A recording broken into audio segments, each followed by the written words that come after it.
उत्तर प्रदेश सरकार की नई आबकारी नीति आने के बाद फिरोजाबाद जनपद की लगभग 600 दुकानें नए सिरे से आवंटित की जाएंगी। इसकी प्रक्रिया कब से शुरू होगी और क्या इसमें डॉक्यूमेंट्स रहेंगे, तमाम जानकारी के लिए हमारे साथ रविंद्र कुमार जी हैं, जिला आबकारी अधिकारी, बताएंगे। हाँ सर, नई आबकारी नीति आई है। सबसे पहला मेरा सवाल यह है कि इस आबकारी नीति से राज्य सरकार का जो राजस्व है उसमें इजाफा होगा या क्या प्रोसेस रहेगा?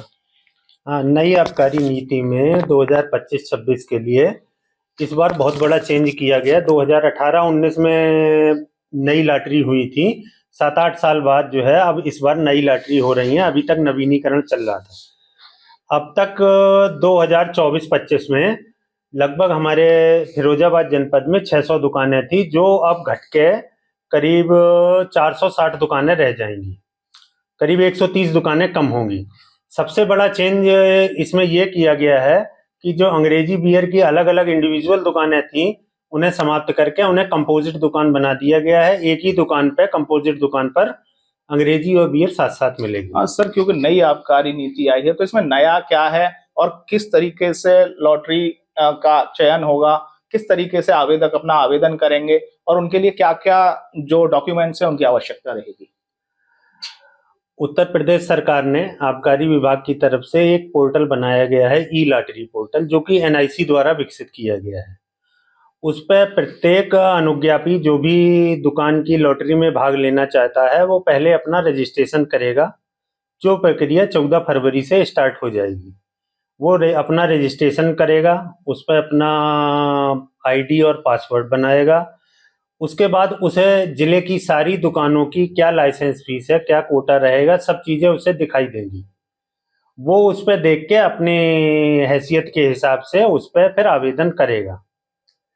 जो प्राइमरी जो चीज़ें आवश्यक हैं किसी भी आवेदक के लिए, उसमें पहला है आधार कार्ड, दूसरा है पैन कार्ड, तीसरा है 1 साल का ITR रिटर्न, अनुज्ञापी का हैसियत प्रमाण पत्र, जो कि जो भी दुकान अंग्रेजी बियर या देसी की है उसके टोटल जो राजस्व है उसके बराबर के, उससे ज़्यादा हैसियत होनी चाहिए। क्या दुकान के साइज या उसमें कुछ अंतर आएगा?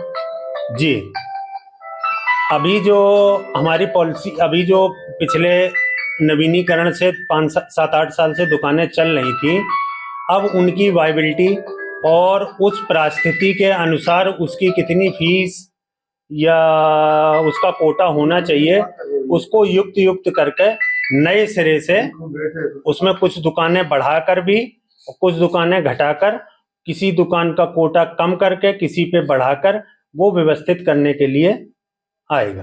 अच्छा सर, जो ग्रामीण इलाकों में देशी दारू की दुकानें चल रही थी, देशी शराब की दुकानें थी, उनको लेकर क्या नीति है, क्या परिवर्तन है?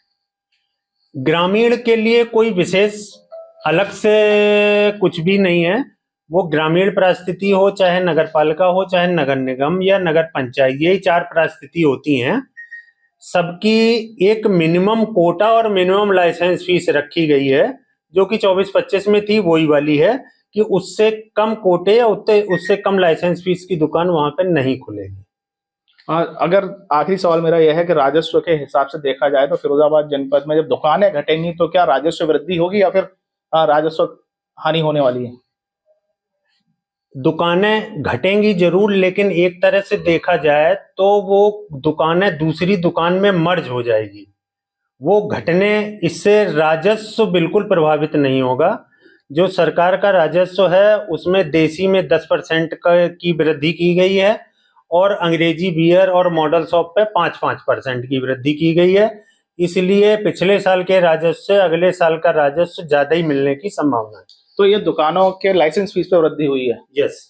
तो निश्चित तौर पर जो ऐसे मध्य प्रदेश में कंपोजिट दुकानें आपको देखने को मिलती थी, उसी तरीके से उत्तर प्रदेश में अब नई आबकारी नीति के तहत जो शराब की दुकानें होंगी वो कंपोजिशन में होंगी, बियर और अंग्रेजी शराब एक ही जगह से मिलेगी।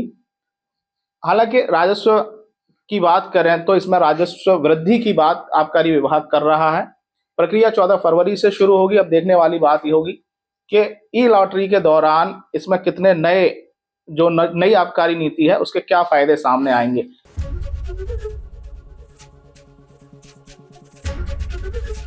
ABP गंगा। खबर आपकी, जुबान आपकी।